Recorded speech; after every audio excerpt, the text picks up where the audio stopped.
राष्ट्रियताको पहरेदारी, जनाधिकारको पक्षमा खबरदारी। न्युज नेपाल टेलिभिजनको विशेष कार्यक्रम शैक्षिक बहसमा सम्पूर्ण दर्शक महानुभावहरुमा हार्दिक नमस्कार। दर्शकवृन्द, कार्यक्रम शैक्षिक बहसको आजको यो विशेष श्रृङ्खलामा हामीले अतिथिको रूपमा निम्त्याएका छौं नेपाल संस्कृत विश्वविद्यालयको अनुसन्धान परिषदको सदस्य, त्यसैगरी पूर्व कार्यकारी सदस्य र हाल वाल्मीकि विद्यापीठको प्राचार्य प्राध्यापक डाक्टर भागवत ढकाल सर हुनुहुन्छ। आउनुहोस् आजको कार्यक्रममा उहाँलाई स्वागत गरौँ। डाक्टर साहब, कार्यक्रममा स्वागत छ। नमस्कार, धन्यवाद। आराम हुनुहुन्छ? ठीक छु, कुशल मङ्गल छ? एकदम। तपाईलाई कस्तो छ? ठीक छ। यो कार्यक्रम सुरुवातमा सरको अलिकति बाल्यकालतर्फ र शिक्षातर्फ जाउँ न सर। अप्रत्याशित तर महत्त्वपूर्ण प्रश्न सोध्नुभयो। बाल्यकाल मेरो गुल्मीमा बितेको हो। हजुर। र साधारण स्कुलहरूमा नै मैले पनि अध्ययन गरेको हुँ र घरमै पिताजीले मलाई अक्षरारम्भ गराउनु भएको हो, सिकाउनु भएको हो र कतिपय धार्मिक ग्रन्थहरू को पठन पाठन मैले घरमा गरेको हुँ। र 72 महिना पुगेपछि व्रतबन्ध गर्नुपर्छ भन्ने हाम्रो शास्त्रीय मान्यता अनुरूप व्रतबन्ध भइसकेपछि म आफ्नो आचरणमा रहँदै आफ्नो अध्ययनलाई अगाडि बढाएको थिएँ र त्यसपछिको मेरो अध्ययन चाहिँ बनारसमा मैले संस्कृत विषय लिएर संस्कृत व्याकरणमा शास्त्रीसम्मको अध्ययन गरेको हुँ र पछि नेपाल फर्केर यहाँ शिक्षा शास्त्री बीएड अध्ययन गरेँ। नेपाली विषयमा मैले स्नातकोत्तर तह उत्तीर्ण गरेँ र नेपाली भाषा साहित्यमै मैले विद्यावारिधि महाकाव्यमा गरेको हुँ। र यसरी मेरो सामान्य परिचय चाहिँ यही नै हो। यो बाल्यकालमा पढ्दै गर्दा अथवा जुन अक्षर आरम्भको कुरा गर्नुभयो, त्यसपछि विदेशको विद्यालयमा पढ्नुभयो, छिमेकी मुलुकको भनौँ, विशेष गरी नेपालमा विद्यावारिधि गरिसकेपछि एउटा पहिला जुन खालको सोच आउँथ्यो नि, पछि म यो ठाउँमा पुगेर अथवा यो डिग्री हासिल गरेर यो खालको काम समाजको लागि योगदान गर्छु भन्ने जुन खालको सोच थियो, अहिले आबद्ध भएको संस्थामा आफूले सोचे अनुसारको काम गर्न सकिराख्नु भएको छ, पाइराख्नु भएको छ? अध्ययनको श्रृङ्खलामा हामी त्यस किसिमको सचेतना थिएन पक्कै पनि। पढ्नुपर्छ भन्ने किसिमको मान्यता राखेर हामी पढाइ लेखाइमा अगाडि बढ्यौँ। पढाइमा चाहिँ कहिले पनि आफूलाई पछि पर्न दिएन। समकालिक साथीहरूसँग प्रतिस्पर्धा गरेरै 1-2 नम्बर भित्रै रहेर आफ्नो उपाधि हासिल गरियो। त्यतिखेरसम्म पनि जब स्नातकोत्तर त उत्तीर्ण गरियो, त्यसपछि बल्ल अब जागिर त खानुपर्छ भन्ने किसिमको वातावरण भयो। मैले स्नातक गरेपछि मैले प्रहरीमा पनि दिएको थिएँ। त्यतिखेर इन्सपेक्टरमा मेरो लिखितमा नाम पनि निस्किएको थियो। तर म घरमा जब गएँ त्यतिखेर पिताजीले र घरको समाजका मान्छेले त पढे लेखेको मान्छे पुलिसमा पो जाँदै रहेछस् भन्ने किसिमले उहाँहरूलाई त्यो पद थाहा भएन। त्यस कारणले मलाई चाहिँ त्यता नजान आग्रह गर्नुभयो। पछि मैले मेरो अन्तर्वार्तामा नाम पनि निस्किएन, ठिकै पनि भयो। मैले त्यसमा प्रयास पनि धेरै गरेको थिइनँ त्यसपछि। र यसरी म चाहिँ शिक्षण पेसामै, प्राध्यापन पेसा नै यो राम्रो हो भन्ने मलाई अलिकति स्वतन्त्रता लाग्थ्यो सुरुदेखि नै। मेरो रुचिको पेसा नै यो हो, त्यस कारणले म यसमा प्रवेश गरेको हुँ। र आज जुन ठाउँमा छु, एउटा शैक्षिक क्षेत्रको एउटा सर्वोच्च पद भनेकै प्राध्यापक हो। त्यो पद प्राप्त गरिसकेको सन्दर्भ र आफ्नो संस्थाको चाहिँ अहिले एउटा मुख्य व्यक्ति भएर कार्यरत रहँदै गर्दाखेरि म आफ्नो कामप्रति, आफ्नो पेसाप्रति, आफ्नो जिम्मेवारीप्रति चाहिँ म सन्तुष्ट छु। हुन त मैले हिजोका दिनमा बाल्यकालमा देखेकै सपना चाहिँ यस्तो होइन, यस्तो हुन्छ, काठमाडौँमै बस्छु भनेर मैले कल्पना गरेको थिइनँ। म गाउँमा जन्मे हुर्केको मान्छे, गाउँमै बसेँ, पढेँ।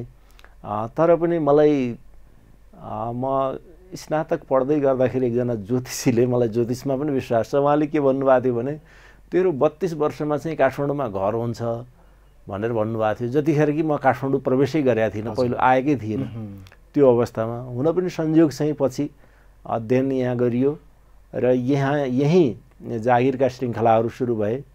मैले त्रिचन्द्र कलेजमा त्यतिखेर स्नातकोत्तर तह खुलेको थियो, त्यहाँबाट आफ्नो प्राध्यापन पेसा सुरु गरेको हुँ र 56 सालमा चाहिँ स्थायी उपप्राध्यापकका रूपमा संस्कृत विश्वविद्यालयमा नाम निकालेर वाल्मीकिमा मेरो चाहिँ पदस्थापन भएको हो। यसर्थ मेरो शैक्षिक यात्रा र यो जागिरे जीवनको यात्रा चाहिँ अत्यन्त महत्त्वपूर्ण छन् र यी चाहिँ मेरो रुचि अनुसारका रहेका छन्।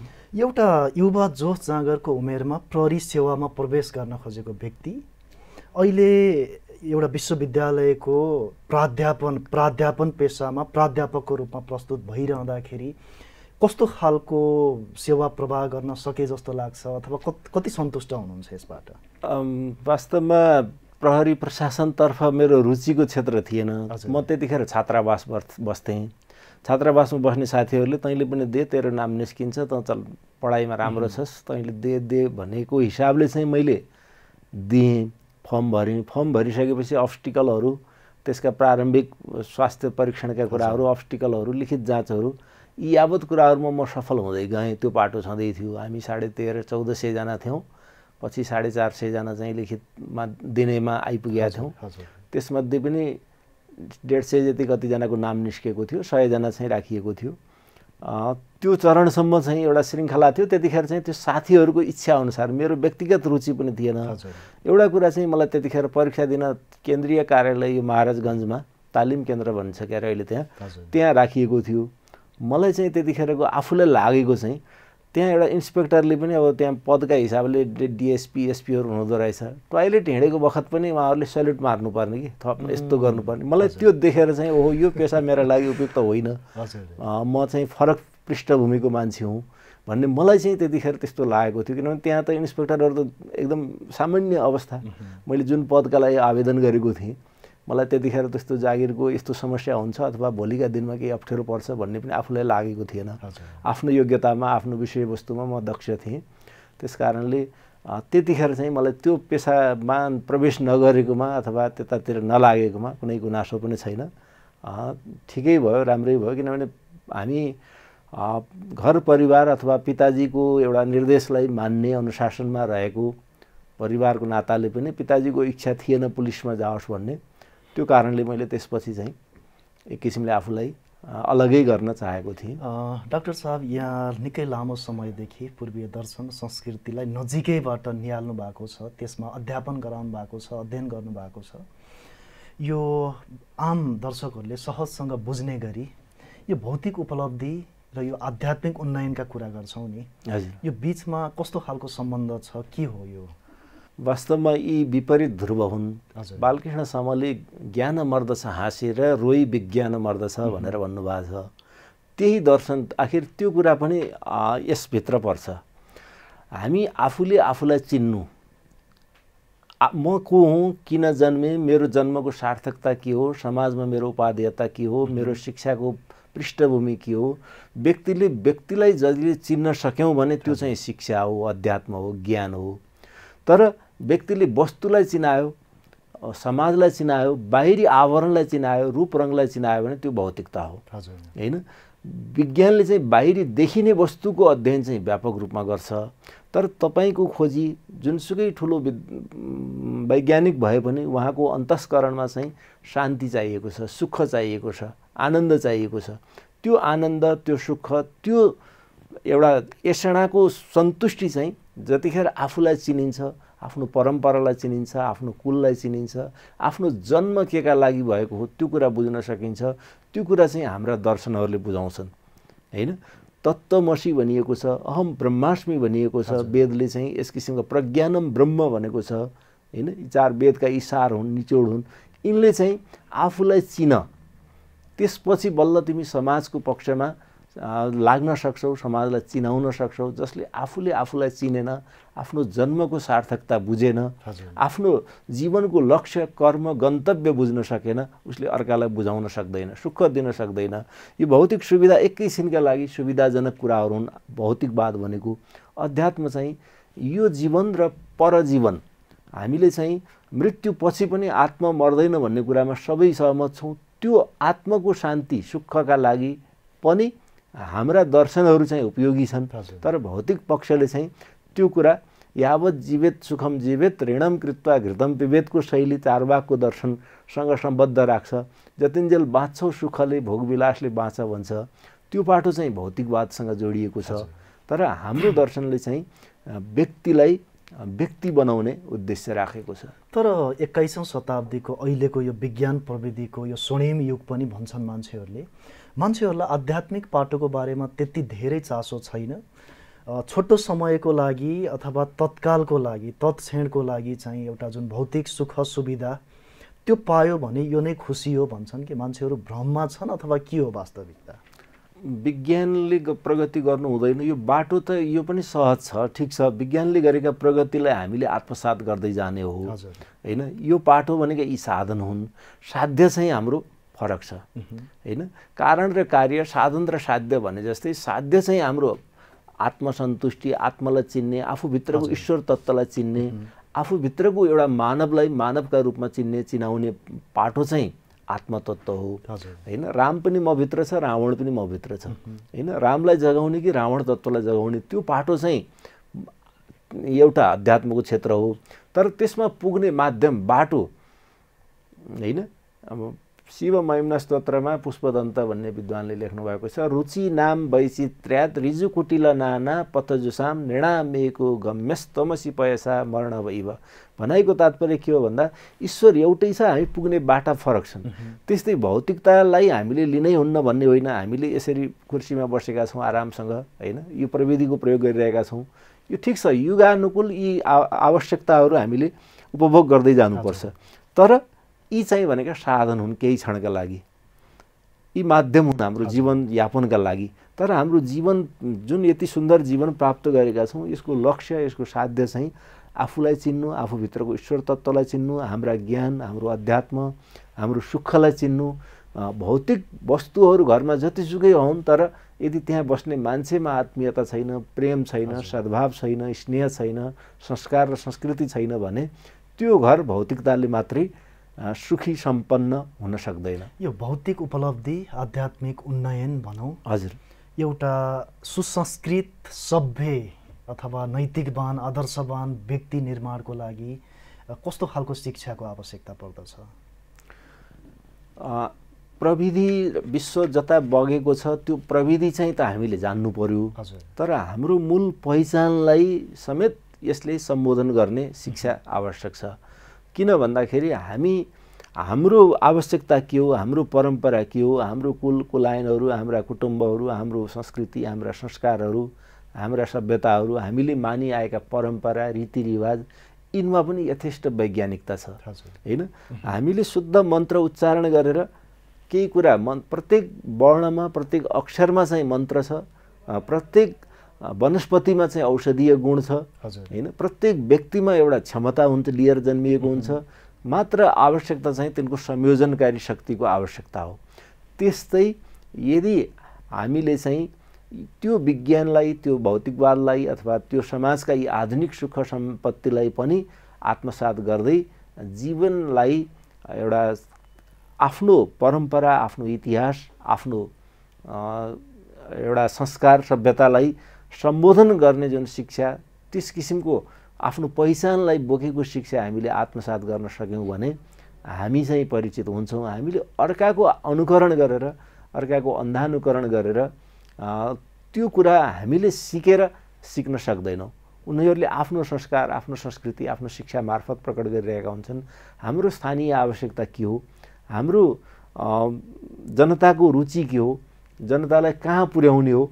हाम्रो आजको शिक्षाले त +2 गरेपछि अरबतिरको लागि अथवा कतै युरोपतिरको लागि अथवा अस्ट्रेलियातिरको लागि हैन, अथवा विदेशतिरको भिसाका लागि हाम्रा युवाहरू चाहिँ प्रेरित भइरहेका छन्। देशमा बस्नका लागि उनीहरू तयार छैनन्, आफ्नो रोजीरोटी गर्न तयार छैनन्। आफ्नो माटोको माया चाहिँ अथाह छ, तर त्यसमा के गर्ने त, कसरी योगदान दिने भन्नेतर्फ उहाँहरूको रुचि जागृत हुन सकेको छैन। यस किसिमको शिक्षा चाहिँ अलिकति कमजोर बनिरहेको अवस्था त्यस कारणले हो। अझ भनौँ नेपालका शिक्षालयहरू, विश्वविद्यालयहरूले यो एउटा सुसंस्कृत, सभ्य अथवा आदर्शवान व्यक्ति, एउटा नागरिक निर्माण गर्नुभन्दा पनि भौतिक सुख सुविधामा रमाउने खालको नागरिक निर्माण गर्नमा जोड दिएका छन्। यो दुर्भाग्य हो। यो आंशिक रूपमा यस कुरामा सत्यता छ। किन भन्दाखेरि हाम्रा पाठ्यक्रमहरू हाम्रो देशको विज्ञहरूबाट मात्रै बन्दैन।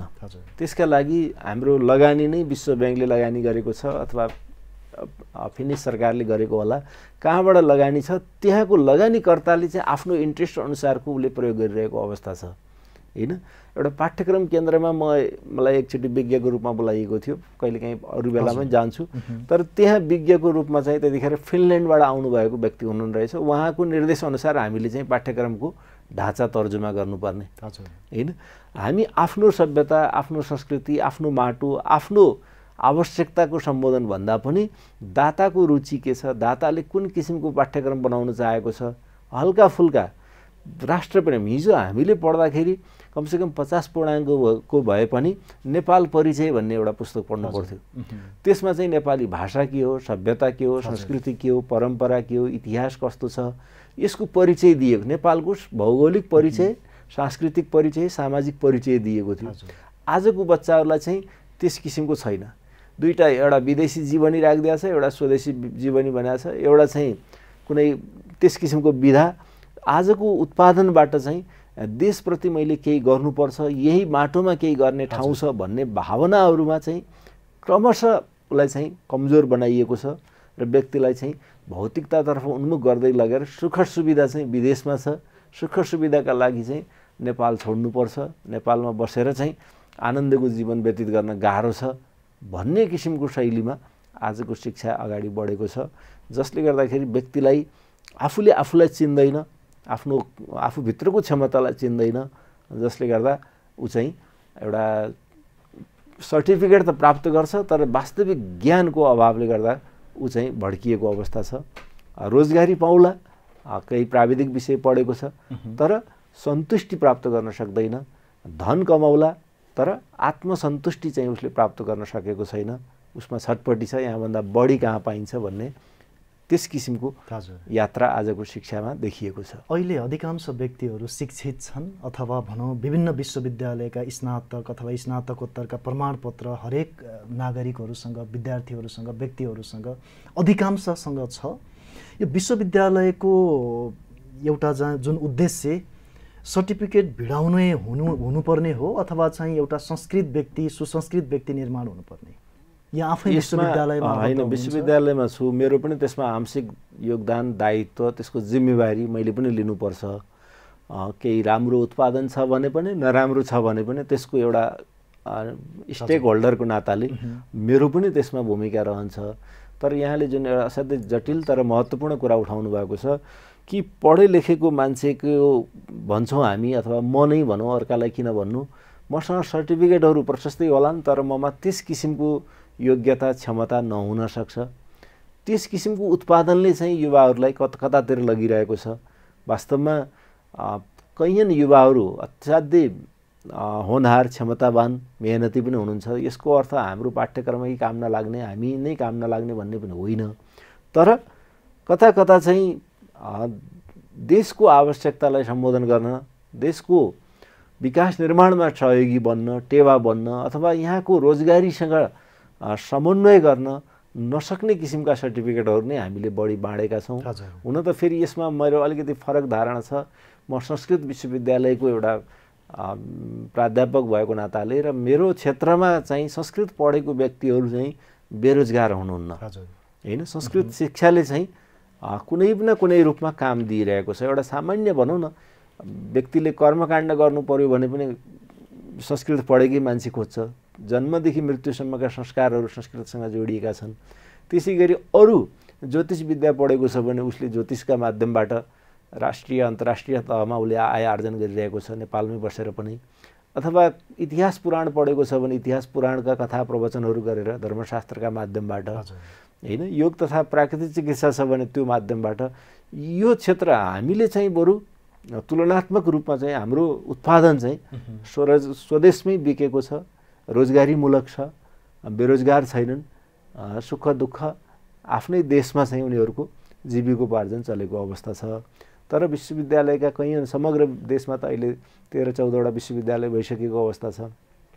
ती सबै विश्वविद्यालय यति धेरै भइसके आवश्यकताभन्दा बढी, तर तिनले चाहिँ विद्यार्थीलाई र उच्च शिक्षा प्राप्त व्यक्ति भनेको त एउटा अनुसन्धानमुखी, देशको एउटा सर्वाङ्गीण विकास निर्माणका लागि टेवा दिन सक्ने, नीति निर्माणको तहमा पुग्न सक्ने हो। तर हाम्रा अध्ययन अनुसन्धानलाई पनि त्यो नीति निर्माणको तहमा रहेका व्यक्तिले चाहिँ पछ्याउँदैनन्, हेर्दैनन्, अध्ययन गर्दैनन् हैन। विद्यार्थीहरूले त कयौँ अनुसन्धानबाट नयाँ नयाँ कुराहरू दिनुभएको छ, तर कतिजना योजनाविदहरू अथवा योजना बनाउनेहरूले ती अनुसन्धानात्मक रचनाहरू अध्ययन गरेर यो क्षेत्रमा यसरी लगानी गरौँ, यस क्षेत्रमा यसरी जाउँ भन्ने त्यस किसिमको वातावरण पनि छैन। यो विक्रम सम्मत 1939 सालमा जङ्गबहादुर राणाले राजराजेश्वरी पाठशालाको रूपमा स्थापना गरेको अहिलेको जुन वाल्मीकि विद्यापीठ भनेर चिनिन्छ, यो 2043 सालमा संस्कृत विश्वविद्यालयको स्थापना भइसकेपछि, यो मातहत आइसकेपछि यहाँले अहिले त्यो क्याम्पसको नेतृत्व गरिराख्नु भएको छ। हामी वाल्मीकि विद्यापीठतर्फ जाउँ न। हुन्छ, यसको बारेमा बताइदिनुहोस् न। पृष्ठभूमिको कुरा यहाँले गर्नुभयो। वास्तवमा नेपालको शैक्षिक इतिहासको एउटा जीवन्त जग चाहिँ वाल्मीकि विद्यापीठ हो। किन भन्दाखेरि अन्य पाठशालाहरू, अन्य विद्यालयहरू, उच्च शिक्षाका माध्यमहरू चाहिँ नेपालमा थिएनन्। जतिखेर संस्कृत विद्यापीठ, यो वाल्मीकि विद्यापीठ त 2024 सालतिर यसको नामकरण भयो। त्यसभन्दा अगाडि चाहिँ नेपाल राजकीय संस्कृत महाविद्यालय, तीनधारा संस्कृत प्रधान पाठशाला, यस किसिमका नामहरूबाट चाहिँ संस्कृत शिक्षाको पठन पाठन चाहिँ नेपालमा थियो। हो, दिङलामा थियो केही समय पहिला, त्यसै गरी भोजपुरको दिङला, त्यसै गरी अर्घाखाँचीमा हरिहर संस्कृत पाठशाला होइन। यी पाठशालाहरू पनि क्रमशः टेवा दिइरहेका थिए र जस नेपालको शैक्षिक यात्राको जग भनेको संस्कृत शिक्षा नै हो र संस्कृत पढ्ने, पढाउने र यहाँबाट परीक्षा दिनका लागि बनारस जाने त्यस किसिमका परिपाटीहरू चाहिँ अत्यधिक थिए। पछिल्लो चरणमा चाहिँ यसको विकास नेपालमै विश्वविद्यालयहरू खोल्न थाले, यही पाठ्यक्रम बन्यो, यही परीक्षा लिन थालियो। त्यो परम्पराबाट चाहिँ वाल्मीकि विद्यापीठ पनि विकसित भएको हो र प्रारम्भिक दिनमा अघि तपाईँले नै भनिसक्नुभयो 2043 को ऐन नबनुन्जेल चाहिँ यो त्रिभुवन विश्वविद्यालयकै आङ्गिक विद्यापीठका रूपमा रहेको थियो। संस्कृत डिन कार्यालय भनेर डिन कार्यालय अन्तर्गत परिचालित हुन्थ्यो। त्यसपछि चाहिँ स्वतन्त्र विश्वविद्यालयको आवश्यकता तत्कालीन सरकारले महसुस गर्यो र यसलाई विश्वविद्यालयको रूपमा महेन्द्र संस्कृत विश्वविद्यालय भनेर त्यतिखेर नामकरण गरियो। अहिले चाहिँ पछि यो लोकतान्त्रिक आन्दोलनहरू पछि चाहिँ यसलाई त्यो महेन्द्र शब्दलाई हटाएर नेपाल संस्कृत विश्वविद्यालय भनेर बनाइएको छ र यसभित्रका आङ्गिक विद्यापीठहरूमध्ये एउटा जेठो विद्यापीठ, हुन त मटिहानीको पनि हाम्रो पुरानो विद्यापीठ हो, तर यो काठमाडौँको सेरोफेरोमा चाहिँ वाल्मीकि विद्यापीठ चाहिँ सर्वाधिक पुरानो, महत्त्वपूर्ण र अत्यधिक पूर्वीय दर्शनका विषयहरू पठन पाठन हुने र विद्यार्थीहरूको अत्यधिक चाप रहेको विद्यापीठका रूपमा यो रहेको छ। अहिले कोही युवाहरूले वाल्मीकि विद्यापीठको बारेमा बुझ्नु पर्दाखेरि अथवा त्यहाँ सञ्चालन हुने जुन शैक्षिक कार्यक्रमहरूको बारेमा बुझ्नु पर्दाखेरि डाक्टर साहबले छोटोमा बताइदिनुहोस् न। असाध्यै राम्रो कुरा गर्नुभयो, ठिक भन्नुभयो। यहाँ चाहिँ शास्त्री स्नातक तह +2 संस्कृत पृष्ठभूमिमा अध्ययन गरेको व्यक्तिले भर्ना लिन सक्नुहुन्छ, अथवा संस्कृत उहाँले पढ्नु भएको छैन भने हामीले 6 महिने चाहिँ प्राक शास्त्री भनेर +2 सम्मको उसको अध्ययन उहाँको हुनु पर्यो। +2 सम्मको अध्ययन गरेको तर संस्कृत नपढेको लागि 6 महिने प्राक शास्त्री भन्ने कार्यक्रम छ, त्यो पढ्नुपर्छ र त्यसमा पास भएपछि भर्ना लिन मिल्छ। र त्यहाँ शास्त्री तहमा भर्ना भइसक्दाखेरि शास्त्रीमा चाहिँ हाम्रो संस्कृततर्फ व्याकरण, साहित्य, न्याय, ज्योतिष, चारवटै वेद, न्यायमा पनि जस्तै प्राचीन न्याय, नव्य न्याय हुन्छ, त्यसै गरी पूर्व मीमांसा, इतिहास पुराण, धर्मशास्त्र लगायतका 17वटा विषयको अध्ययन चाहिँ संस्कृततर्फका विषयहरूको हामीले अध्यापन गराउँछौँ। त्यस्तै संस्कृततर्फको मात्रै अध्ययनले व्यक्तिको पूर्णता आउँदैन भन्ने ठानेर केही आधुनिक विषयहरू जस्तै नेपाली, अर्थशास्त्र, गणित, अङ्ग्रेजी र राजनीतिशास्त्र, यी 5वटा चाहिँ आधुनिक विषयहरू पनि ऐच्छिक खवर्गका रूपमा विद्यार्थीहरूले पढ्न सक्नुहुन्छ। हाम्रो स्नातक चाहिँ 4 वर्षको शास्त्री हुन्छ र यसमा चाहिँ 4 वर्ष स्नातक चाहिँ उत्तीर्ण गरिसकेपछि आचार्य तहको अध्ययन अध्यापन हुन्छ। आचार्य तह चाहिँ अहिले 2 वर्ष छ र यसमा पनि यिनै विषयहरू, यिनै 17वटा प्राचीन विषयहरूको अध्ययन हुन्छ। आचार्य तहमा यी आधुनिक विषयहरू हट्छन्, नेपाली, अर्थशास्त्र, गणित, अङ्ग्रेजी लगायतका विषयहरू आचार्य तहमा पढाइ हुँदैन। त्यो स्नातकोत्तर तह चाहिँ संस्कृत विषय मात्रै छ। यिनका अतिरिक्त वाल्मीकि विद्यापीठमा विदेशबाट संस्कृत सिक्न चाहने विद्यार्थीहरूका लागि चाहिँ प्रारम्भिक संस्कृतका कक्षाहरू सञ्चालन हुन्छन् 6 महिने। त्यसै गरी अलिकति त्यो प्रारम्भिक संस्कृत सिकिसकेपछि दर्शन सिक्न चाहनेका लागि चाहिँ पौरस्त्य दर्शनसँग सम्बद्ध कक्षाहरू सञ्चालन हुन्छन्। यो सेमेस्टर प्रणालीमा छ। यसमा पनि अहिले हामी कहाँ विद्यार्थीहरू हुनुहुन्छ। त्यसै गरी योग तथा प्राकृतिक चिकित्सा भनेर यो 6 महिने एउटा कोर्स छ हाम्रो। यो कक्षा सञ्चालन हुन्छ। यसबाट पनि हाम्रा विद्यार्थीहरू विभिन्न ठाउँमा हुनुहुन्छ। त्यसै गरी प्राथमिक र माध्यमिक कर्मकाण्ड, किनभने कर्मकाण्डको जग पनि संस्कृत भएको हुनाले हामीले कर्मकाण्ड प्रशिक्षणका कक्षाहरू पनि चलाउँछौँ। यो विश्वविद्यालयको कार्यक्रम होइन, यो स्वतन्त्र कार्यक्रम हो। कर्मकाण्ड चाहिँ यो कार्यक्रम पनि चलिरहेको छ। यसरी यी विभिन्न कार्यक्रमहरू र केही समयसम्म चाहिँ शिक्षाशास्त्री बिएड संस्कृत र केही आधुनिक विषयहरूमा चाहिँ शिक्षाशास्त्री कार्यक्रम पनि वाल्मीकि अन्तर्गत नै चलेको हो। अहिले चाहिँ त्यसलाई चाहिँ हामीले रानी पोखरीमा स्वतन्त्र संकायका रूपमा चाहिँ विकास गरेका छौँ। त्यहाँ पनि हाम्रो विद्यार्थीहरूको सङ्ख्या राम्रो छ। 1 वर्ष स्नातक शिक्षाशास्त्री चाहिँ त्यहाँ पठन पाठन हुन्छ।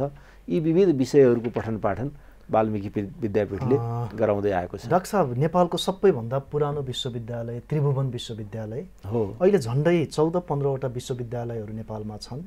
अहिलेको यो समयमा यी प्रतिष्ठित विश्वविद्यालय जुन हामीले त्रिभुवन विश्वविद्यालय लगायतका केही विश्वविद्यालयको नाम लिन्छौँ, यिनीहरूमा समेत विद्यार्थीको एउटा जुन चासो अथवा नेपालमै उच्च शिक्षा लिउँ भन्ने जुन घटिराखेको छ, विद्यार्थीहरू विदेश जान मोहित छन्, संस्कृति विश्वविद्यालयमा किन पढ्ने?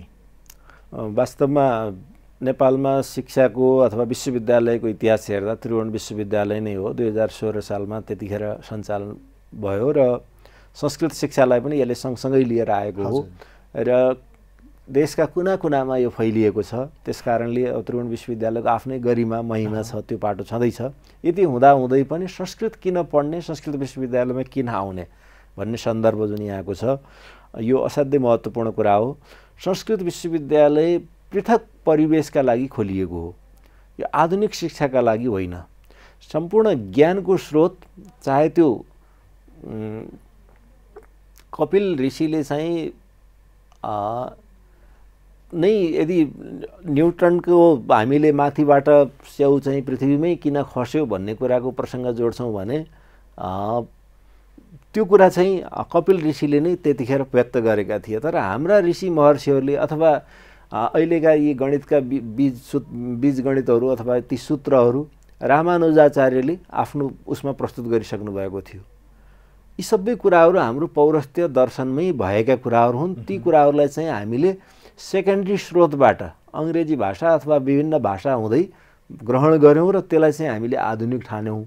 तर यथार्थ चाहिँ खोज्दै जाँदाखेरि हाम्रै पौरस्त्य दर्शनमा, हाम्रै वेदमा चाहिँ पृथ्वीका यावत कुराहरूको अध्ययन छ, अन्तरिक्षको अध्ययन छ, होइन, प्रकृतिको अध्ययन छ, मानवको अध्ययन छ, समाजको अध्ययन छ। यही कुरालाई आज हामीले चाहिँ बाहिरी शब्दमा, बाहिरी भाषामा, बाहिरी विश्वबाट आएको पाठ्यक्रमको आधारमा चाहिँ अध्ययन अनुसन्धानको विषय बनायौँ। तर यही कुरो प्राथमिक स्रोतबाटै अध्ययन गर्छु भनेर कसैले खोज्छ भने त्यो संस्कृत साहित्यमा आउनु पर्यो, होइन। तपाईँले केही कुरो अर्काले लेखेको पढेर बुझ्ने होइन नि त। आफैले मूल लेखक हो, त्यसैको रचनाबाट बुझ्छु भनेर चाहनुहुन्छ भने तपाईँ संस्कृतमा आउनु पर्यो। यो डाक्टर साहबले यहाँ भनेको कुरा मैले अलिकति जोड्न चाहेँ। जुन हामीले योग भन्ने शब्द, हाम्रो पूर्वीय दर्शन संस्कृतिको शब्द विदेशबाट योगा भनेर आयो, हामी अहिले त्यसैको अभ्यास गर्दैछौँ। यहाँहरू जस्तो विद्वान यो क्षेत्रमा लागेको व्यक्तिहरूले हाम्रो जुन पूर्वीय दर्शन संस्कृतिको कुराहरू छ यसलाई प्रवर्धन गर्नुपर्ने, संरक्षण गर्नुपर्नेमा यो हामीले बाहिरबाट आयातित जुन कुराहरू सिकिराखेका छौँ यसको दोष अथवा जिम्मा कसले लिने? यसको दोष चाहिँ अब हामी आफूले आफूलाई चिनाउन सकेनौँ। आफ्नो परम्परा, इतिहास, आफ्ना कुराहरू अथवा हाम्रो अध्ययनको क्षेत्र चाहिँ साँघुरो भयो। प्रविधिले अथवा अन्य कारणले विदेशीहरूले चाहिँ त्यसलाई प्रयोगमा ल्याए। हामीले चाहिँ वेद चाहिँ प्रारम्भिक दिनहरूमा त कतिपयले पढ्न हुँदैन फलानु जातिले अथवा फलानु वर्गले सम्म भन्ने किसिमका केही सङ्कीर्णताहरू चाहिँ प्रारम्भमा देखिए। त्यसले गर्दा हाम्रो अध्ययन चाहिँ बाहिरी आवरणमा रह्यो। यही कुराको अध्ययन, खोज, अनुसन्धान चाहिँ विदेशीले चाहिँ गहिराइमा गएर त्यसको वैज्ञानिकता के हो, समाजसँग कसरी जोडिएको छ, त्यसको उपादेयता के हो, यी यावत कुराहरू उहाँहरूले चाहिँ बाहिर ल्याइदिनु भयो र त्यो बाटोबाट मान्छेलाई सहज बन्यो। हामी कहाँ चाहिँ अहिले पनि यसको ज्ञानको यो स्रोत, यसको गहिराई, यसको पहुँच, यसको लक्ष्य चाहिँ यहाँ छ भनेर मार्गनिर्देश गर्ने त्यस किसिमको वातावरण चाहिँ अलिकति कम हो हिजोका दिनमा। अब अहिले पछिल्लो चरणमा त अब थुप्रै अध्ययन अनुसन्धान भएका छन्। अहिले चाहिँ नयाँ नयाँ कुराहरू चाहिँ सबै कुराहरू जस्तै अब अर्थशास्त्रका यी आधुनिक सम्पूर्ण जति पनि छन्, आज हामीले अर्थशास्त्रको अथवा करका दरहरू अथवा ट्याक्सका कुराहरू जति पनि गर्छौँ, कौटिल्यको अर्थशास्त्रमा हेऱ्यौँ भने ती सबै कुराहरू त्यो समय सापेक्ष त्यतिखेरै सम्बोधन भएका छन् होइन। त्यही कुरालाई चाहिँ पछि रबिन्सनले भने भनेर भन्दाखेरि चाहिँ त्यो महत्त्वपूर्ण हुने, कौटिल्यसम्म पुग्दाखेरि चाहिँ कता कता पुरानो पन्थी बन्ने। अथवा हाम्रो पाठ्यक्रममा कौटिल्यको अर्थशास्त्र नभइकन यिनै ज्ञानका कुराहरू रबिन्सनबाट पढिएको छ। यस किसिमको वातावरण बनेको छ र कता कता यो समस्या के भयो भन्दाखेरि हामीले बाहिरी संसारलाई नै बढी महत्त्व दियौँ, आफूलाई चाहिँ महत्त्व दिएनौँ र उताबाट आएको भनेपछि घुमिफिरी आएको त्यही कुरा चाहिँ महत्त्वपूर्ण मान्यौँ। तर आफ्नो पहिचान, आफ्नो इतिहास, आफ्नो अतीत, आफ्नो गौरव, आफ्नो सम्पत्तिलाई हामीले समयमै चिनेर त्यसका पुका पन्तरा खोलेर समाजसँग प्रकट गर्न सकेनौँ। एउटा अहिले पनि आम व्यक्तिहरूमा एउटा बुझाइ छ अथवा धारणा छ, संस्कृत विषय अथवा यो जुन भाषाको कुरा गर्छौँ, एउटा निश्चित वर्ग, अझ विशेष गरी यो ब्राह्मण समुदायको विषय हो, उनीहरूले बोल्ने भाषा हो भन्ने जुन बुझाइ छ नि, यो यसलाई कसरी प्रश्न पार्नु? राम्रो कुरा गर्नुभयो। वास्तवमा यो पछिल्लो चरणमा यो हट्दै गएको छ। हामी कहाँ त दलित विद्यार्थीहरू हुनुहुन्छ भने उहाँहरूलाई हामीले छात्रवृत्तिमै पनि बढी दोब्बर छात्रवृत्ति दिएर पठन पाठनका लागि प्रोत्साहित गरेका छौँ। त्यसै गरी अब नेवार, हामी कहाँ नेवार समुदायबाट प्राध्यापकै हुनुहुन्छ होइन। भनौँ न यो खालि संस्कृत भनेको ब्राह्मणले पढ्ने हो भन्ने किसिमको वातावरण अहिले छैन। अहिले विभिन्न ज्ञान भन्ने कुरा जसले पनि लिन सक्छ, क्षमता, रुचि हुनु पर्यो र त्यो रुचिको बाटोमा चाहिँ ऊ प्रवेश गर्न सक्छ। कुनै समस्या चाहिँ छैन भन्ने वातावरण अहिले पछिल्ला दिनहरूमा सृजना भएको छ। तर यहाँले गरेको प्रश्न असाध्यै जायज छ। एउटा मानसिकता चाहिँ कता कता संस्कृत भनेपछि यो कर्मकाण्डको भाषा, कर्मकाण्ड गर्ने हो, पुरोहित, यस किसिमको सङ्कीर्णता चाहिँ समाजमा छ। त्यसलाई चाहिँ हामीले हटाउनै पर्छ। त्यति मात्रै होइन, त्यो पनि एउटा पाटो हुनसक्छ होइन। सबै संस्कृत पढेकाले कर्मकाण्ड गर्न, कर्मकाण्ड भनेको हस्तक्रिया पनि हो होइन। जस्तै रेखी हाल्न पनि त जान्नु पर्यो त्यहाँ होइन। कुन चाहिँ देवतालाई कतापट्टि स्थापना गर्ने हो त्यो कुरा थाहा पाउनु पर्यो। ती कुराहरू सबै संस्कृत पढ्दैमा जानिन्छ भन्ने छैन। तर मेरो मान्यता चाहिँ के छ भने संस्कृतमा स्नातक गरेको व्यक्तिले कम्तीमा पनि समाजले त्यो चाहन्छ भने उसले पञ्चाङ्गसम्म हेर्न सक्ने पनि बनोस्, अग्नि स्थापनासम्मको पूजाआजामा पनि ऊ प्रवृत्त होस्। किन भन्दाखेरि समाजको माग जहाँसुकै जतिसुकै हामी सम्पन्न, जतिसुकै भौतिकवादमा पुगे पनि तपाईँको यदि मेरो बच्चा जन्मियो भने हामीले उसको नामकरण संस्कार गर्छौँ, उसको छैटी होला, उसको चाहिँ अन्नप्राशन गरौँला, उसको व्रतबन्ध गर्छौँ होइन। देश विदेशमा पुगेर पनि व्रतबन्ध गर्न भनेर नेपाल आउनुभएको छ युवाहरू होइन। हाम्रो संस्कार त हामीलाई चाहिएको छ। विवाह गर्न भनेर विदेशमै रहेर बसेर पनि नेपालमै आउनुभएको छ। यही अग्निका अगाडि हामीले साक्षी राखेर कर्म गरेका छौँ। यी सारा कुराहरू त संस्कृतबाटै आएका हुन्, त्यही संस्कारबाटै आएका हुन्। त्यसले गर्दाखेरि ती कुराहरू हामी जहाँ पुगे पनि होइन, जति जति हामी आफूलाई भौतिक रूपमा सम्पन्न बनाउँदै जान्छौँ अनि बल्ल हामीले चाहिँ आफ्नो अतीतलाई, आफ्नो परम्परालाई, आफ्नो इतिहासलाई खोतल्ने त्यो फुर्सद पनि पाउँदो रहेछौँ। त्यसपछि बल्ल मान्छेलाई आफ्नो पहिचानको कुरा आउँदो रहेछ होइन। अहिले त भोको पेट छ, त्यसले गर्दाखेरि रोजीरोटी, पाउरोटी कुन देशले दिन्छ मिठो, त्यहाँ पुगेका छौँ। तर जुन दिन पेट अगाउँछ अनि बल्ल ज्ञानको भोग जाग्छ। त्यो ज्ञानको भोगले चाहिँ मान्छेलाई आफूलाई चिनाउनतिर प्रवृत्त। डाक्टर साहबले भन्नुभयो जस्तो संस्कृत विषय अथवा यो भाषा पढ्न, सिक्न अथवा कर्म गर्नको लागि, पूजाआजा गर्नको लागि एउटा कुनै विशेष समुदायलाई मात्रै नभइकन सबै जात जाति, भाषा सबैको लागि छुट छ। यहाँ वाल्मीकि विद्यापीठको नेतृत्व लिनुभन्दा अगाडि वाल्मीकि विद्यापीठमा जे जस्ता खालका चाहिँ कुराहरू भइराखेको थियो, व्यथितिका कुराहरू सुनिन्थ्यो, यहाँले पनि निकै लामो समय भयो नेतृत्व लिनुभएको र यो बिचमा यहाँले के गर्न सक्नुभयो र यो आगामी योजनाहरू के छन् त्यसलाई अझ उत्कृष्ट एउटा शिक्षालय बनाउनको लागि? असाध्यै राम्रो कुरा राखिदिनु भयो। म 77 साल फागुन 12-13 गतेदेखि त्यहाँ मेरो नियुक्ति हो क्याम्पस प्रमुखका रूपमा। हजुर। र म आउँदै गर्दाखेरि केही समस्याहरू पक्कै थिए। हजुर। ती समस्याभन्दा पनि मैले गरेका कामहरूको समाधान मात्रै मैले सङ्केत गर्न चाहन्छु। वाल्मीकि विद्यापीठको पहिचान भनेको अनुसन्धानात्मक जर्नल हो। त्यो जर्नल विगत 11 वर्षदेखि प्रकाशित हुन सकेको थिएन। मैले सुरुमा त्यो झन्डै 400 पृष्ठको जर्नल नेपाली, संस्कृत, अङ्ग्रेजी भाषाको माध्यमबाट त्यो प्रकाशन गराएँ। एउटा परम्परा फेरि पुनर्स्थापित गरेँ। त्यसै गरी छानाहरू चुहिएका थिए, ती छानाहरू टालटुल गर्ने कर्महरू, त्यसपछि गएर वायरिङ थिएन, वायरिङ गराउने कामहरू, होइन, शौचालयहरू आधुनिक थिएनन्, शौचालयलाई बनाउने काम, त्यसै गरी ढोका थिएन, ढोका चाहिँ अहिले बनिरहेको अवस्था छ, आधुनिक कलात्मक ढोका, त्यसै गरी प्राध्यापक बस्ने कक्ष थिएन, प्राध्यापक कक्ष निर्माण गऱ्यौँ। त्यसै गरी विभागहरूमा भौतिक रूपमा बस्नका लागि अलिकति कुर्सीहरूको व्यवस्थापन थिएन, ती कर्महरू भएका छन्। त्यसै गरी बिचमा कोरोना महामारी पनि थियो, त्यस कारणले स्मार्ट रुम अलिकति आधुनिक प्रविधिसँग प्राध्यापकहरूलाई, विद्यार्थीहरूलाई जोड्नका लागि स्मार्ट रुमको स्थापना गरियो। स्मार्ट रुमसँगै पुस्तकालयको त्यही भवन 72 सालको भूकम्पले जीर्ण भएको अवस्था थियो। त्यो पुस्तकालयलाई एउटा स्थान गर्नका लागि अहिले भइरहेका अफिसहरूलाई ट्रस्ट बनाएर माथि सार्ने र त्यसमा अहिले भइरहेका ठाउँमा चाहिँ पुस्तकालय सार्नका लागि अहिले कामहरू भइरहेका छन्। पिउने पानीको वातावरण थिएन, पिउने पानीका लागि चाहिँ एउटा हेल्पिङ ह्यान्ड भन्ने संस्था मार्फत एउटा प्लान्ट स्थापना गरेर अहिले विद्यार्थीलाई पिउने पानीको कुनै समस्या छैन। चमेना गृह थिएन, चमेना गृहको स्थापना भइसकेको छ, बनेर सञ्चालनमा छ। त्यसै गरी खेल्नका लागि बास्केटबल ग्राउन्ड अथवा भलिबल ग्राउन्ड व्यवस्थित थिएन, त्यो चाहिँ वडा मार्फत अहिले काम भएको छ, त्यो पनि निर्माण सम्पन्न भइसकेको छ। त्यसै गरी अगाडि आँगनमा ब्लक ओछ्याउने कामहरू, धुलो हुन्थ्यो, हिलो हुन्थ्यो, त्यसबाट मुक्तिका लागि त्यो कामहरू भएको छ। यसरी भनौँ न एउटा प्राध्यापक बस्नेदेखि लिएर पिउने पानी, शौचालय, यी आधारभूत कामहरू मात्रै मैले गरेको हुँ। त्यसै गरी छात्रावासमा पनि रङरोगन विश्वविद्यालय बनेदेखि त्यो भवन रङरोगन यतापट्टि भएको थिएन, प्लास्टरहरू भएको थिएन। 31वटा त्यहाँ सटर पनि छन्, तिनीहरूको चाहिँ सम्झौता नभएका कारणले 15-17 महिनादेखिको भाडा उठेको थिएन। आर्थिक रूपमा पनि त्यो भाडा उठाउने काम, उहाँहरूलाई सम्झौता गरेर त्यहाँ राख्ने काम र हाम्रै घरमा बस्ने मान्छेहरू पानी चुहेर प्लास्टिक लाएर बस्नुपर्ने अवस्था थियो, त्यसलाई चाहिँ ढलान गरेर फेरि अलिकति व्यवस्थित गर्ने कामहरू, यी भौतिक रूपमा यी कामहरू भएका छन्। र प्राज्ञिक रूपमा चाहिँ कोरोना कालमा चाहिँ प्रत्येक हप्ता हामीले विभिन्न विषयको बारेमा, जस्तै वेदमा के छ भनेर एक दिन प्रत्येक मङ्गलबारका दिन मैले त्यो कार्यक्रम गर्थेँ र 1.5-2 घन्टाको कार्यक्रममा कुनै दिन ज्योतिष भनेको के हो, कुनै दिन अनुसन्धानात्मक पत्र कसरी लेख्ने, यस किसिमका प्राज्ञिक गोष्ठीहरू चाहिँ प्रायः हप्तै पछि चाहिँ निरन्तर गरिराख्यौँ।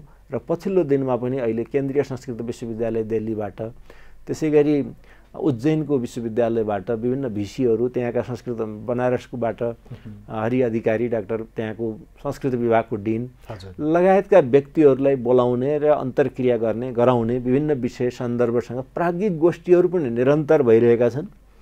भौतिक रूपमा पनि अहिले अब क्याम्पसमा पढ्दाखेरि हो वाल्मीकि विद्यापीठ पनि केही हो भन्ने किसिमको वातावरण चाहिँ भौतिक रूपमा पनि सिर्जना भएको छ। डाक्टर साहबले यो कुरा भनिरहँदाखेरि वाल्मीकि विद्यापीठ आफैमा काठमाडौँको मुटु एउटा प्रदर्शनी मार्ग जस्तो ठाउँमा अवस्थित छ, लगायत अन्य विभिन्न ठाउँमा भवन अथवा जग्गाहरू छन्।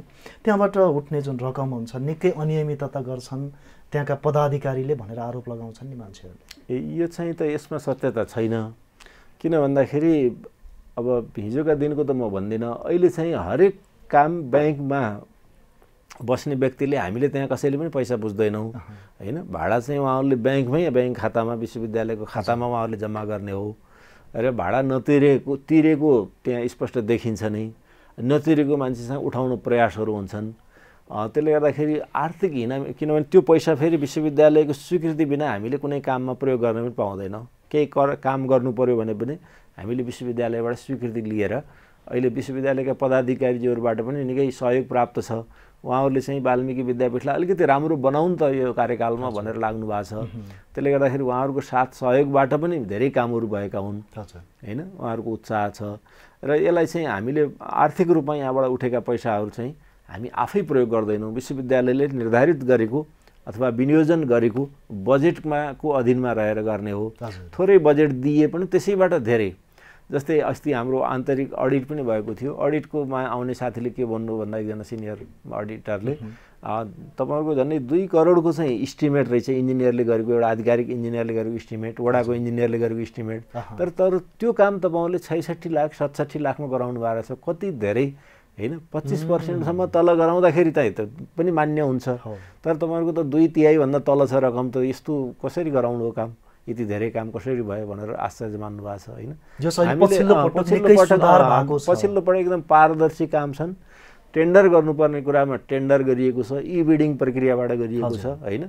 ठुलो रकमका जस्तै अहिले गेट बन्दैछ 11-12 लाखको, त्यो ई बिडिङ प्रक्रियाबाट हो। ट्रस्ट हालिँदैछ, ई बिडिङमा गएर गरे हो। त्यसले गर्दाखेरि आर्थिक रूपमा अहिले चाहिँ स्वच्छ वातावरण छ र यसका लागि म साथीहरूलाई अथवा त्यहाँ आएर खुला हेर्न, अनुभव गर्न, काम भएका कामहरू युजिसीबाट आउनुभएको थियो त्यहाँ लेखा प्रमुख, उहाँले मेरो एउटा टोयलेटदेखि यो एउटै टोयलेट 50 लाख पर्ने, तपाईँले कसरी यत्रो रङ रोगन र यो टोयलेट यी कसरी काम गर्नुभयो भनेर भन्नुभएको छ हैन। त्यस किसिमको त्यसले गर्दाखेरि काम गर्न चाहिँ थोरैबाट पनि सकिँदो रहेछ भन्ने कुरा एउटा इच्छा शक्ति नेतृत्वको हजुर त्यो चाहिँ डाक्टर ढकालमा छ। हजुर एउटा विद्यार्थीले अध्ययनमा सफलता पाउन अथवा हामीले यो कार्यक्रममा मुख्यतया फोकस गरेको एउटा सुसंस्कृत अथवा सभ्य व्यक्ति निर्माण गर्नको लागि सबैभन्दा ठुलो भूमिका कसको हुन्छ? घर परिवारको हुन्छ पहिलो चाहिँ। दोस्रोमा गइसकेपछि बल्ल शिक्षालय अथवा स्कुलभित्रका शिक्षकहरूको दोस्रो भूमिका हुन्छ।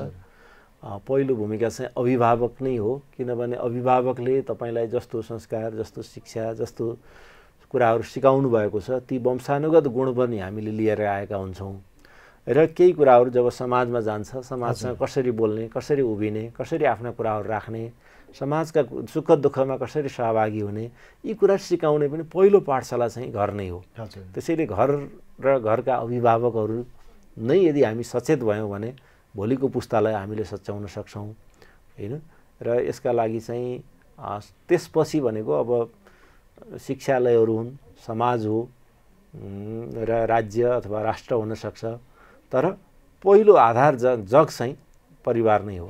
डाक्टर साहब, नेपालका शिक्षालयहरूलाई अथवा नेपाललाई दक्षिण एसियाको हुँदै विश्वकै एउटा आध्यात्मिक केन्द्र अथवा शिक्षाको केन्द्रको रूपमा विकास गर्न के गर्नु पर्ला छोटोमा? हो, यस्तो यो केन्द्रको शैक्षिक हब बनाउनका लागि हामीले विदेशी पाठ्यक्रम पढाएर विदेशी भाषा, सभ्यता, संस्कृति सिकाएर हामी त्यो ठाउँमा पुग्नै सक्दैनौँ। हामीले आफ्नो पहिचान, आफ्नो पौरस्त्य दर्शन, पौरस्त्य ज्ञान, पौरस्त्य यो कला, संस्कृति, सभ्यतालाई हामीले यदि समाज समक्ष ल्यायौँ र पढाउन सक्यौँ भने त्यो चाहिँ हाम्रा लागि उपलब्धिपूर्ण हुन्छ। पहिचान हामीलाई त्यसले दिन सक्छ। अर्काको कुराले, अर्काको लुगा लगाएर हाम्रो पहिचान बन्दैन। हामी नेपालीहरूको महान पर्व बडा दसैँको लगत्तै यो तिहारको पूर्व सन्ध्यामा हामी कुराकानी गरिराखेका छौँ। यो तिहारको उपलक्ष्यमा अथवा नेपालका यी जुन चाडबाडहरू छन् यिनीहरूले दिन सक्ने एउटा वैज्ञानिक सन्देशहरू केही छ? असाध्यै राम्रो कुरा गर्नुभयो। यी चाड भनेको व्यक्तिलाई र समाजलाई जोड्ने सेतु हुन्, पुल हुन्। हामी आफ्नो कर्म, आफ्नो यात्रामा निरन्तर लागिरहेका हुन्छौँ, तर यी चाडपर्वहरू एउटा हाम्रो सुख दुःख बिसाउने चौतारी हुन् हैन। र यिनमा प्रत्येकमा वैज्ञानिकता छ। हामीले कागलाई पूजा गर्छौँ हैन। हिजो भनौँ न सूचना र सञ्चार, हिजोको विश्व चाहिँ धनले चल्यो सुरुमा, त्यसपछि बलले, गोला बारुद बमले चल्यो। अहिलेको विश्व चाहिँ सञ्चारले नियन्त्रण गरेको छ। सञ्चारको प्रतीक चाहिँ त्यो काग बनेर हिजो उसको भाषा हामीले बुझेनौँ, उसलाई चिन्न सकेनौँ, त्यो बेग्लै पाठ हो। तर सूचना र सञ्चारले आजको विश्व सञ्चालित छ। आजको नेतृत्व चाहिँ सञ्चार जगतले गरेको छ। त्यसको प्रतिनिधित्व चाहिँ कागले गर्थ्यो हैन। कति महत्त्वपूर्ण छ। त्यसै गरी हामीले चाहिँ कुकुर कति स्वामी भक्त, कति इमान्दार, कति निष्ठावान छ, जसले उसलाई नुन खान दिएको छ त्यसको उसले कहिल्यै कुभलो गर्दैन। त्यसबाट हामीले कति सिक्न सक्यौँ त्यो बेग्लै पाठ हो। हामीले जुन राष्ट्रको नुन खाएका छौँ त्यसप्रति हामीले कति काम गऱ्यौँ, जुन घरमा जुन ठाउँमा जागिर खाएका छौँ त्यसप्रति कति नुनको सोझो गऱ्यौँ, त्यो आफूलाई मूल्याङ्कन गरौँ। तर त्यसले दिने शिक्षा त यति महत्त्वपूर्ण छ हैन। लक्ष्मी सबैलाई चाहिएकी छन्, सबै वर्ग, सबै जातिले पूजा गर्छन् हैन। अब तर लक्ष्मी चाहिँ लाई संरक्षण कसरी गर्ने, कहाँ छ त्यसको जग, त्यतातिर हाम्रो ध्यान छैन।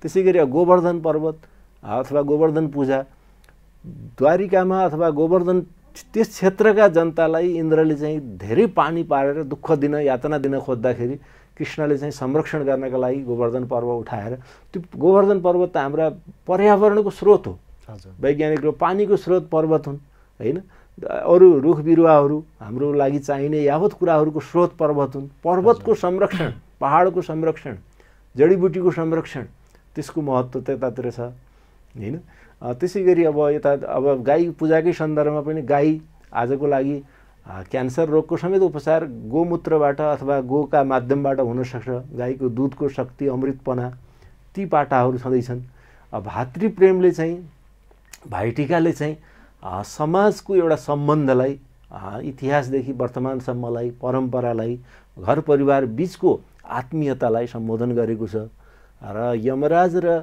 यमुनाका माध्यमबाट सम्पूर्ण दाजुभाइ दिदीबहिनीहरू बीचको आत्मीय प्रेम सद्भावलाई सम्बोधन गरेको छ। यस्ता चाडपर्वहरूले चाहिँ वास्तवमा चाडपर्वहरू नहुने हो भने हाम्रो पहिचान हामी एउटा बुख्याचा जस्ता हुन्थ्यौँ। हामीलाई मान्छे बनाउने कर्म चाहिँ यी संस्कृतिले गर्छ, यी संस्कारले गर्छ, यी चाडहरूले गरेका छन्। त्यसैले दसैँको त अलिकति गइसकेको छ, मैले फरक प्रसङ्गमा धेरै ठाउँमा बोलेको छु र तिहारको सन्दर्भ समेत पारेर यो कार्यक्रम आयोजना गर्नुभयो। तपाईँ मार्फत यो लोकप्रिय न्युज नेपाल टेलिभिजन परिवार र दर्शक श्रोता सम्पूर्णमा तिहारको हार्दिक मङ्गलमय शुभकामना व्यक्त गर्दछु मेरो व्यक्तिगत तर्फबाट र वाल्मीकि क्याम्पसको तर्फबाट पनि यो अवसरका लागि यहाँलाई धन्यवाद भन्छु।